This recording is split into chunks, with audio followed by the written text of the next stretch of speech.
là luôn một tiếng không đạp là luôn một tiếng không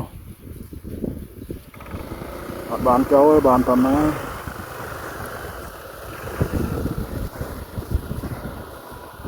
đi tiệc tầm mất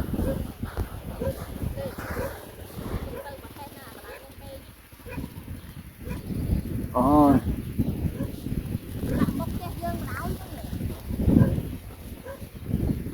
một tiếng gì lại khơi trầu này hả đo để đo một tiếng đi